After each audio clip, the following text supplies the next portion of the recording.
Kitalo ekyamukunja atasera. Obutambi bungi bulabise nnyo ku mikutu gya TikTok nga balanga okufa oba okuviirwako kw'obulamu bwa mukunja atasera.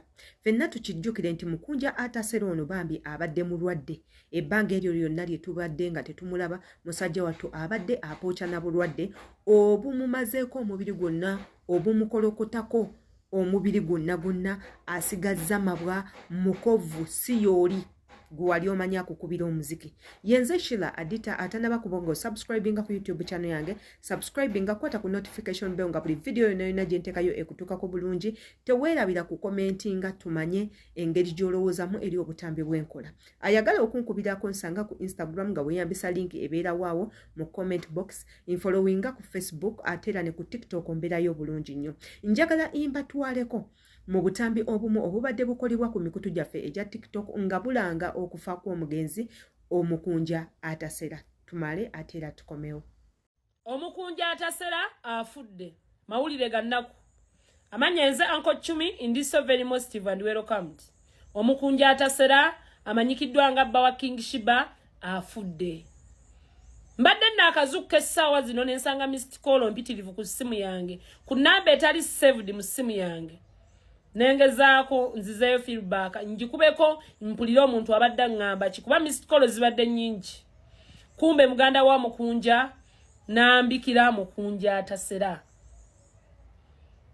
Munnaku ezisewo z'emabega nga weeks 2 nayogerako ne mukunja naye nga tali mu mbeera nnungi. Era naŋŋaana okubyogerako wano ku media era saayogera. Naŋŋamba naye nja kuwona. Ne mugamba ngenda kujja nkulabe naŋŋamba Chumi tofaayo. Ne mukunja abadde muganda wange, abadde mukwano gwange, abadde alina kye yafuuka ku bulamu bwange. Kitalo nnyo era kitalo ddala. Wenjogera nabadde nagenze dda mu kyalo, naye kanteeketeeke inkomewo mbe nga mbawa amawulire agafe w'omukunja atasera ku lumbe. Mwe baana mmwe. MC Chumi nga tavaayo nga tabika mukunja. Ngamba ono mukunja atasera anti ebbanga libadde liyise nga mukunja atasera tali ku ki, tali ku mpewo. MC Chumi nga avaayo nga amubika. Tubadde wali ku live ewa Deshi. Munaye bw'amubise, Deshi n'akubira mukunja n'amubuuza banaye mukunja gy'oli. N'amugamba gyendi naye munnange nina ebintu alatwalamu naye nga bw'omanyi nti nalaba nga siina kiddako nga naggwako nga ne content sikyalina ate nga ninamu n'obuzibu bw'ensimbi ne ngamba waaye kanneewummuzeemu naye nga gyendi obulamu buntwala obulamu bunnuma. Mukunja kyennyinza okugamba komawo tulabe kimanfiya, komawo tulabe kimanfiya. Tokkiriza kupowa mweno gemu ya TikTok tetukkiriza kupowa however much nti oli akukuba n'akukuba. You just have to stay on your game. You come back and you conquer. Nzijukirako waneeno mukunja he was one of the trending. Ye mukunja nga ye trending center naye. Akkiriza mbu yaggwamu naye nze nnyinza okugamba topowa muganda wange, topowa blood. N'omulabewo aba asanyuka nnyo ng'opoye naye tokkiriza kupowa. Don't show your enemy your defeat. At least beerawo faking. You fake it until you make. Ebyo nno bye bikwatagana ku mukunja atasera. Obutambi obwo bonna obuzze nga butambula, mukunja atasera afudde, mukunja atasera bino, mukunja atasera biri. Munnange lwabadde ki? Mukunja atasera n'avaayo n'ayogera ku nsonga eyo. Era bw'atyo n'ategeeza abantu n'abagamba bannange. Ye nnyinza okuba nga sirabika era nga ninga eyafa era nga kituufu ninga eyafa olw'ensonga ennaku zino sikyabeera mu bantu.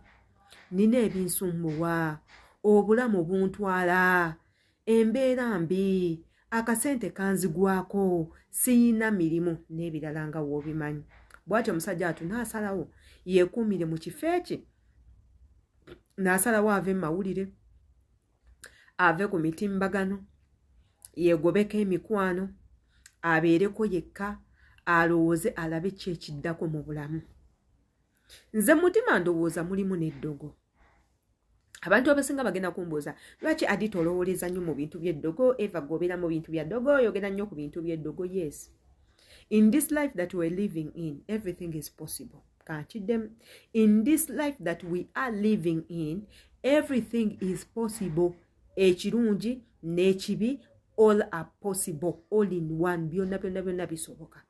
It's only God akuteekako a merciful eye okulaba nti gwe obulamu obutambula peacefully. Ate era nakusaba nnyo abantu bali mu mbeera embi baanammwe, abantu bakaaba amaziga, abantu bali bubi, abantu tebalina byakulya, tebalina wakusula, abantu balwadde mu kunjatasera ebyaddala mulwadde. Cause waliwo ka video akabadde kayitingana mu kunjatasera nga ali ne maama we, nga waliwo some of the celebrities abagenzi omukyalirako, ng'embeera mwali bambi teyeeyagaza. Ate era nga si ye yekka mu kunjatasera, mpagi y'amaanyi nnyo ku mitimbagano. Ekisooka muyimbi, kazanyiikirizi, muntu w'abantu. Mu kunjatasera abantu bamwagala, bamaama Fiina, abagagga eb'enjawulo babadde nga bamwagala, Bahaamu, n'abantu abalala, despite the fact that nti abadde ayina eddalu, naye siraba nnyo kyamaanyi mu kubeera naddalu. Cause obulamu buno bwe tubeeramu, buli omu ayina engeri gy'anoonyaamu ssente ze. Oyinza okusaŋŋana nti ye mu ddalu ly'abadde akola mwabadde nga jjo kyokulya, kyekibadde nga kimuwa ekyokulya, gwe mu busirise bwo nga naye mwofuna ekyokulya. All in all, byonna bikola ki? Bisoboka. Naye abantu ngabo mu bulamu bwaffe baba bafunye ng'ebizibu bannange. Let's come together mu kifo ky'obbakuba, mu kifo ky'obbavuma, mu kifo ky'obbasekerera, okwogera ebitasaana, tujje nga tubeere mu kifo kimu, tubakume, twogereko nabo abasobola okuyambibwa bakole ki? Bayambibwe. Yenze Sheila Adita, olowooza ki katambi kano kenkoze? Bw'oba okafunyeemu ekyamakulu nkusaba okomentinge wansi awo. Bw'oba tofunyeemu, it's okay. Infollowinga ku mitimbagano gyange gyonna egy'enjawulo. I do good content gw'otalina kusuba. Ate era subscribinga ku YouTube channel yange, ekigambo subscribe wekiri kikonemu, okone mu kade akabeerawo waggulu, nga buli video yonna gye nteeka ku channel eno ekutuukako bulungi nnyo. Osobola okunsangayo ku mitimbagano gyange emirala gyonna, okuli TikTok mbeerako bulungi, nkozesa Sheila Adita page ne Sheila Adita 1. Jangu onfollowing, nteekayo content naddala mmwe bankuba kyeyo, ebintu bingi twekumira tutya ku kyeyo, ffe tukibaddeko tukibbanga ebyo byonna ne tukoma nga tetufunye ebizibu. Biki by'olina okukola ne by'otalina kukola? Oyinza kukola otya in case ng'okomyewo ewaka? ABCD byonna ogenda bisanga okwo. Ayagala okunkubirako, kozesa Snapchat oba okozese Instagram, imbaagala nnyo.